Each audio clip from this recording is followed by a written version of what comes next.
Happy morning students. அவங்க தன miss. Today subject காமர்ஸில் வந்து நம்ம 4th சாப்டர் பார்த்துக்கிட்டு இருக்கோம் இல்லையா. இன்ட்ரொடக்ஷன் டு ஃபைனான்ஸ் மார்க்கெட்ஸ் பார்த்துக்கிட்டு இருக்கோம். அதில் வந்து இன்ட்ரொடக்ஷன் பார்த்தோம், meaning and definition of finance market பார்த்தோம். Next scope of Indian financial market அப்படின்னா என்னென்னு பார்த்தோம். அப்புறம் டைப்ஸ் ஆஃப் ஃபைனான்சியல் மார்க்கெட்ஸ் பார்த்தோம் இல்லையா. அதாவது எத்தனை டைப்ஸ் பார்த்தோம். On the basis of type of financial claim பார்த்தோம். On the basis of maturity financial claim second type. Third வந்து on the basis of time of issue of financial claim third. Fourth பார்த்திங்கன்னா on the basis of timing of delivery of financial claim. Fifth வந்து on the basis of organisational structure of the financial market. ஓகேயா, இதான் பார்த்தோம். இல்லை 5 வகையான types financial மார்க்கெட்டில் 5 types பார்த்தோம். Next பார்த்திங்கன்னா ரோல் ஆஃப் ஃபைனான்சியல் மார்க்கெட் பார்த்தோம். அதாவது ஃபைனான்சியல் மார்க்கெட்ஸோட ரோல்ஸ் என்னென்ன அப்படின்னு பார்த்தோம். அதாவது அதனுடைய பங்குகள் என்ன, ஃபைனான்சியல் மார்க்கெட்டோட பங்குகள் என்ன அப்படின்னு பார்த்தோம் இல்லையா. அதாவது saving, mobilisations, investment, national growth, entrepreneurship, industrial development, இதில் எல்லாத்துமே நிறைய விஷயங்களில் ஃபைனான்ஸ் மார்க்கெட்டுடைய ரோல் இருக்கிறது அப்படிங்கிறத பார்த்தோம். நெக்ஸ்ட்டு இன்றைக்கி நம்ம பார்க்க போகிறது ஃபங்க்ஷன்ஸ் ஆஃப் ஃபைனான்சியல் மார்க்கெட். அது ஃபைனான்சியல் மார்க்கெட்ஸோட ஃபங்க்ஷன்ஸ் என்னென்ன, பணிகள் என்னென்ன அப்படிங்கிறது தான் இன்றைக்கி நம்ம கிளாஸில் பார்க்க போகிறோம். ஓகேயா. அதாவது இந்த ஃபைனான்ஸ் இருக்க நிதிங்கிறது, இந்த ஃபைனான்சியல் மார்க்கெட் அதாவது நிதி சந்தை அப்படிங்கிறதுடைய பணிகள் என்னென்ன அப்படிங்கிறத தான் பார்க்க போகிறோம். த functions market renders the following functions. அதாவது வந்து இந்த ஃபங்க்ஷன்ஸ், அதாவது ஃபைனான்சியல் மார்க்கெட்டில் அதனுடைய ஃபங்க்ஷன்ஸ், ஃபைனான்ஸ் மார்க்கெட்டுடைய ஃபங்க்ஷன்ஸ் என்னென்ன அப்படிங்கிறத கீழே பார்க்க போகிறோம். இன்டர்மீடியேட்டரி ஃபங்க்ஷன்ஸ் ஃபஸ்ட்டு வந்து நம்ம பார்க்க போகிறது இன்டர்மீடியேட்டரி ஃபங்க்ஷன்ஸ். அதாவது வந்து இடைநிலைகள், இன்டர்மீடியேட்டர்னா இடைநிலைகளுடைய பணிகள் என்ன அப்படிங்கிறதான் பார்க்க போகிறோம் ஃபஸ்ட்டு.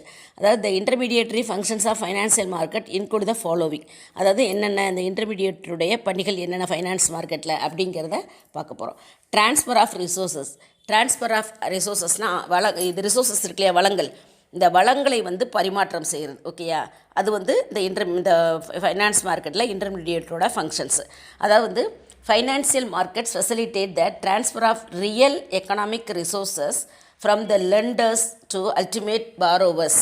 அதாவது வந்து இந்த ஃபைனான்ஸ் மார்க்கெட்ஸில் பார்த்திங்கன்னா எக்கனாமிக்கல் ரிசோர்ஸஸ் இருக்கு இல்லையா, எக்கனாமிக்கல் அதாவது பொருளாதார வளங்கள் இல்லையா, இந்த பொருளாதார வளங்களை அந்த கடன் தருபவர்களிடமிருந்து கடன் பெறுபவர்களுக்கு மாற்ற உதவி புரிகிறது. நல்லா தெரிஞ்சுக்கங்க, இந்த ஃபைனான்ஸ் மார்க்கெட் அப்படிங்கிறது எக்கனாமிக்கல் எக்கனாமிக்கல் ரிசோர்ஸஸில் பார்த்திங்கன்னா கடன் தருபவர்களிடமிருந்து கடன் பெறுபவர்களுக்கு அதை மாற்ற உதவி புரிகிறது. அதான் ஓகேயா, lenders to ultimate borrowers. Okay, அதை தான் சொல்லப்படுகிறது. நெக்ஸ்ட்டு பார்த்திங்கன்னா என்ஹான்சிங் இன்கம் அப்படின்னா வருவாயை அதிகரித்தல், enhancing income. The financial markets allow lenders earn interest டிவைடட் on their surplus investable fund are thus contributing to the enhancement of the individuals and the national income.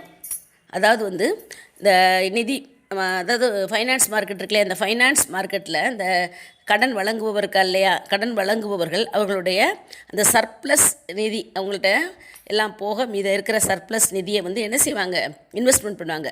அந்த முதலீடு செய்வதன் மூலம் அவங்களுக்கு என்ன கிடைக்கும், வட்டி கிடைக்கும், இல்லைன்னா டிவிடெண்ட் அப்படின்னா பங்காதாயம். அதாவது இன்ட்ரெஸ்ட்டு ஆர் டிவிடெண்ட் ஈட்ட அனுமதிக்கப்படுகிறது. அப்படி ஓகேயா. இது வந்து வருமானம் மற்றும் நேஷ்னல் இன்கம் இருக்கு இல்லையா, தேசிய வருமானம், அதை அதிகரிக்கக்கூடிய ஒரு பங்களிப்பை இந்த என்ஹான்ஸ் இன்கம் செய்கிறது. அதாவது வருவாயை அதிகரித்தல் அப்படிங்கிறது நேஷ்னல் இன்கத்தை இன்க்ரீஸ் பண்ணக்கூடிய ஒரு பங்களிப்பை வழங்குகிறது அப்படின்னு சொல்லப்படுகிறது. ஓகே. நெக்ஸ்ட்டு பார்த்திங்கன்னா ப்ரொடக்டிவ் யூசேஜ் அப்படின்னா என்னென்னு பார்த்தீங்கன்னா ஆக்கப்பூர்வ பயன்பாடு, அதுதான் ப்ரொடக்டிவ் யூசேஜ் அப்படின்னு சொல்லப்படுகிறது. ஓகேயா. The financial markets allow for the productive use of the funds borrowed and thus enhancing the income and the cross national productions.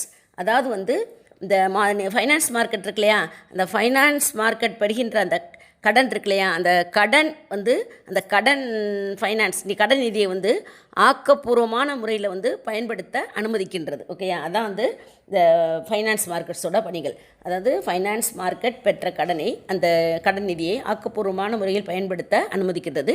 இது வந்து இன்கம், வருமானம் மற்றும் நேஷ்னல் இன்கம் இருக்கு இல்லையா, தேசியம், அது தேசிய மொத்த உற்பத்தியை அதிகரிக்கிறது அப்படின்னு சொல்லப்படுது. அதான் ப்ரொடக்டிவ் யூசேஜ். ஓகேயா, ஆக்கப்பூர்வ பயன்பாடு அப்படின்னு சொல்லப்படுது. நெக்ஸ்ட் பார்த்திங்கன்னா கேபிட்டல் ஃபார்மேஷன்ஸு. கேபிட்டல் ஃபார்மேஷனாக மூலதனத்தை உருவாக்குதல். ஓகேயா, the financial markets provide a channel through which new savings flow to aid capital formation of a country. அதாவது வந்து இந்த ஃபைனான்ஸ் மார்க்கெட்ஸில் உள்ள அந்த சேவிங்ஸ் இருக்கு இல்லையா, அந்த சேவிங்ஸோடைய இது ஓட்டம், அந்த சேவிங்ஸோடது அது வந்து ஒரு நாட்டினுடைய எண்ணத்தை உருவாக்கிறது, கேபிட்டல் ஃபார்மேஷனை. ஓகேயா, அந்த சேவிங்ஸ் அப்படிங்கிறது ஒரு நாட்டினுடைய கேபிட்டல் ஃபார்மேஷனுக்கு, அதாவது கேபிட்டல் ஃபார்மேஷனுக்கு, அதாவது மூலதன உருவாக்கத்திற்கு உதவி புரிகின்ற ஒரு வழிவகை செய்கிறது அப்படின்னு சொல்லலாம். ஓகே, அதான் கேபிட்டல் ஃபார்மேஷன்ஸ் அப்படின்னு சொல்லி இந்த மூலதனம், அதாவது ஃபைனான்ஸ் மார்க்கெட்ஸ் வந்து இந்த கேபிட்டல் ஃபார்மேஷனுக்கு வழிவகை செய்கிறது. ஓகே, நெக்ஸ்ட் பார்த்திங்கன்னா ப்ரைஸ் டிட்டர்மினேஷன்ஸ் அப்படின்னா விலை நிர்ணயம். ஓகே, ப்ரைஸ் டிட்டர்மினேஷன்னா விலை நிர்ணயம். அதாவது financial markets allow from the determination of the price of the traded financial assets through the interaction of buyers and sellers. They provide a signal for the allocation of funds in the economy based on the demand and the supply through the mechanism called price discovery process. அதாவது வந்து இந்த buyers and sellers இருக்காங்களே, வாங்குபவர் விற்பவர்கள், இவங்களுக்குள்ளேயே ஒரு discussions நடக்கும். ஓகேயா, ஒரு கலந்துரையாடல் மூலம் இவங்க வந்து ஃபைனான்ஸ் வந்து இந்த நிதி சார்ந்த இந்த ஃபைனான்ஸ் சார்ந்த சொத்துக்களில் வந்து அதனுடைய ப்ரைஸை ஃபிக்ஸ் பண்ணுவாங்க, டிட்டர்மினேஷன் பண்ணுவாங்க. ஓகேயா, அந்த ப்ரைஸை டிட்டர்மினேஷன் செய்யக்கூடிய அந்த ஃபைனான்ஸ் செய்வதற்கு அந்த ஃபைனான்ஸ் மார்க்கெட் என்ன செய்கிறது, அனுமதிக்கின்றது அப்படின்னு சொல்லப்படுகிறது. மேலும் வந்து இந்த ப்ரைஸ் அதை வந்து கண்டுபிடிப்பு செயல்முறை மூலம் இந்த டிமாண்ட் அண்ட் சப்ளை, தேவையும் அளிப்பும் இல்லையா, அந்த டிமாண்ட் அண்ட் சப்ளை அடிப்படையில் தான் எக்கனாமிக்கில் ஃபைனான்ஸ், அதாவது பொருளாதார நிதியை டிவைட் பண்ணுறது, பங்கீடு செய்வதற்கு இந்த ஃபைனான்ஸ் மார்க்கெட் சைகை வழங்குகிறது, அதாவது அனுமதிக்கிறது அப்படின்னு சொல்லலாம். ஓகே, அதான் த கால்டு ப்ரைஸ் டிஸ்கவரி ப்ராசஸ். ஓகேயா, அதான் அதுக்கான அந்த நிதி, அதாவது டிமாண்ட் அண்ட் சப்ளை அடிப்படையில் இந்த எக்கனாமிக்கல் ஃபைனான்ஸை டிவைட் பண்ணுவதற்கு இந்த ஃபைனான்ஸ் மார்க்கெட் சைகை செய்கிறது அப்படின்னு சொல்லப்படுகிறது. ஓகேயா, நெக்ஸ்ட்டு பார்த்திங்கன்னா சேல் மெக்கானிசம் அப்படின்னா விற்பனை வழிமுறைகள் அப்படின்னு சொல்லலாம். ஓகே, அதான் சேல் மெக்கானிசம் அப்படின்னு சொல்லப்படுகிறது. Next financial market provides a mechanism for selling of a financial asset by an investor so as to offer the benefits of marketability and liquidity of such assets. அதாவது வந்து இந்த சேல்ஸுக்கான வழிமுறைகள் என்னென்னு பார்த்தீங்கன்னா, finance மார்க்கெட்டில் இந்த இன்வெஸ்டர்ஸ் இருக்காங்க இல்லையா, முதலீட்டாளர்கள், அவங்க வந்து இந்த ஃபைனான்ஸ் அசட்ஸ் இருக்கு இல்லையா, நிதி சொத்துக்கள், அந்த ஃபைனான்சியல் அசட்ஸ், அந்த நிதி சொத்துக்களை வந்து சேல் செய்வதற்கு அதற்குரிய வழிமுறைகளை இந்த ஃபைனான்ஸ் மார்க்கெட் வழங்குகிறது. அது மட்டும் இல்லாமல் இதன் மூலம் அந்த அசட்ஸை வந்து மார்க்கெட் பண்ணுவதற்கு மற்றும் அதனுடைய அந்த லிக்விடிட்டி, நீர்மைத்தன்மைகளுக்கும் பலன் வழங்குகிறது அப்படின்னு சொல்லப்படுகிறது. ஓகே, இதுதான் வந்து சேல்ஸ் மெக்கானிசம் அப்படின்னு சொல்லப்படுகிறது. நெக்ஸ்ட் வந்து இன்ஃபர்மேஷன்ஸ் அப்படின்னா தகவல்கள் அப்படின்னு அர்த்தம். ஓகேயா, the activities of the participants in the financial markets result in the generations and the consequent disseminations of the informations to the various segments of the markets so as to reduce the cost of transactions of financial assets.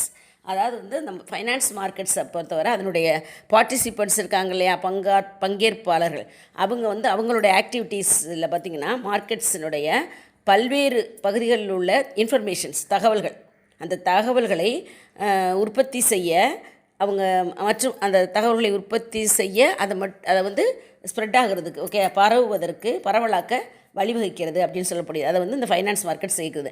அதனால் பார்த்திங்கன்னா இந்த finance assets இருக்கு இல்லையா, அதனுடைய அந்த transaction அப்படிங்கிறது அதிகரிக்கிறது, அந்த டிரான்சாக்ஷன் அப்படிங்கிறது செறிவடைகிறது, செறிவு அந்த ஃபைனான்சியல் மார்க்கெட்ஸோடைய அந்த டிரான்சாக்ஷன் அப்படிங்கிறது குறைகிறது. நல்லா தெரிஞ்சுங்க, அதான் அந்த செறிவுங்கிறது குறைகிறது அப்படின்னு சொல்லப்படுகிறது. ஓகேயா, இதான் வந்து இன்ஃபர்மேஷன், இதான் ஃபைனான்ஸ் மார்க்கெட்ஸோடைய ஃபங்க்ஷன்ஸ் பார்த்துருக்கோம். ஓகேயா, நெக்ஸ்ட்டு வந்து இந்த ஃபைனான்சியல் ஃபங்க்ஷன்ஸ் பார்க்க போகிறோம். ஃபைனான்சியல் ஃபங்க்ஷன்ஸ் அப்படின்னா நிதி சார்ந்த பணிகள். ஓகேயா, இப்போ முதல்ல பார்த்தது நம்ம ஃபைனான்சியல் மார்க்கெட், அதாவது நிதி சந்தை சார்ந்த பணிகள் பார்த்தோம், ஃபைனான்சியல் மார்க்கெட் சார்ந்த பணிகள் பார்த்தோம். இப்போ பார்க்க போகிறது ஃபைனான்சியல் ஃபங்க்ஷன்ஸ், அதாவது நிதி சார்ந்த பணிகள். The financial functions of financial market include the following. அதாவது the financial market அதுதான் வந்து the finance அந்த ஃபங்க்ஷன்ஸை பின்வருவாறு சொல்லப்பட்டிருக்கு. ஓகேயா, ஃபஸ்ட்டு பார்த்தீங்கன்னா providing the borrowers with fund so as to enable them to carry out their investment plans. அதாவது வந்து இந்த கடன் வழங்குகிறார்கள் இல்லையா, அந்த ப்ரொவைடிங் borrowers கடன் வழங்குபவர்கள், அந்த கடன் வழங்குபவர்களுக்கு நிதியை வழங்குகிறது. இதன் மூலம் பார்த்திங்கன்னா அதனால் தான் வந்து அவர்கள் வந்து தங்களுடைய இன்வெஸ்ட்மெண்ட்ஸ் திட்டங்களை செயல்படுத்த முடிகிறது. ஓகேயா, அதுதான் ரொம்ப ரொம்ப முக்கியம். அதாவது இந்த கடன் வழங்குபவர்களுக்கு தேவையான நிதியை வழங்குகிறது. அதான் இந்த ஃபைனான்ஸ் இதனுடைய ஃபங்க்ஷன்ஸு. அதன் மூலம் அவங்க வந்து தங்களுடைய இன்வெஸ்ட்மெண்ட்ஸ் திட்டங்களை வந்து செயல்படுத்த முடிகிறது. ஓகே, அதான் ஃபஸ்ட்டு. நெக்ஸ்ட்டு பார்த்திங்கன்னா providing the lenders with earning assets so as to enable them to earn wealth by developing the assets in productive ventures. அதாவது வந்து என்ன சொல்கிறாங்கன்னா, இந்த borrowers கடன் வழங்குவோர் இருக்காங்க இல்லையா, அவங்க வந்து அந்த அசட்ஸை ஈட்ட அவங்க வந்து நிறைய வழிவகை செய்கிறது. ஓகே, அது ஃபைனான்ஸ் மார்க்கெட் செய்கிறது. இதன் மூலம் அவர்கள் வந்து பார்த்திங்கன்னா உங்களுடைய அசட்ஸை உற்பத்தி சார்ந்த அந்த செயல்களுக்கு வந்து துணிகரமான அந்த முயற்சியை அவங்க பயன்படுத்தி அவங்க செல்வம் ஈட்ட முடியுது. ஓகே, அதுதான் ரொம்ப ரொம்ப முக்கியமானது. இதன் மூலம் வந்து இந்த ஃபைனான்சஸ் அந்த இது பிஸ்னஸில் உள்ளவங்க என்ன செய்கிறாங்கன்னா, தன்னுடைய சொத்துக்களை ப்ரொடக்ஷன் சார்ந்ததில் துணிகரமாக அந்த இது முயற்சியை பயன்படுத்தி அதை அவங்க செல்வம் ஈட்ட முடிகிறது அப்படின்னு சொல்லப்படுகிறது. ஓகேயா, நெக்ஸ்ட்டு பார்த்திங்கன்னா the providing liquidity in the market so as to financiate trading of funds. அதாவது வந்து இந்த மார்க்கெட்ஸ் இருக்கு இல்லையா, அந்த மார்க்கெட்ஸினுடைய லிக்விடிட்டின்னு உங்களுக்கு என்னென்னு தெரியும், நீர்மைத்தன்மை இல்லையா, அந்த மார்க்கெட்டில் நீர்மைத்தன்மையை வழங்கியது. அப்போ பணப்புழக்கம், நீர்மைத்தன்மைனா பணம் வந்து ரெடி கேஷாக உள்ளே புழங்கக்கூடியது மார்க்கெட். ஓகே, மார்க்கெட்டில். ஓகே, அது ரொம்ப ரொம்ப முக்கியம். இப்போ மார்க்கெட்டில் வந்து லிக்விடிட்டி தன்மை வழங்குகிறது. அதாவது நீர்மைத்தன்மை பணப்புழக்கத்தை நீர்மைத்தன்மையோடு வழங்குகிறது. ஓகே, பணப்புழக்கத்தை வழங்குகிறது. ஓகே, இதன் மூலம் வந்து ஃபைனான்ஸ் சம்மந்தப்பட்ட பிஸ்னஸ் இருக்கு இல்லையா, நிதி சார்ந்த பிஸ்னஸ் அதை செய்ய உதவுகிறது. எது ஃபைனான்ஸ் அப்படிங்கிறது, ஃபைனான்ஸ் சார்ந்த பணிகள். ஓகே, இது எல்லாமே இந்த ஃபைனான்ஸ் சார்ந்த பணிகள் எல்லாமே ஃபைனான்ஸ் மார்க்கெட் செய்கிறது அப்படின்னு சொல்லப்படுகிறது. ஃபைனான்ஸ் சார்ந்த பணிகளை நல்லா தெரிஞ்சுங்க. இது எல்லாமே ஃபைனான்ஸ் மார்க்கெட்டால் செய்யப்படுகிற ஃபைனான்ஸ் சார்ந்த பணிகள். அதுதான். ஓகேயா.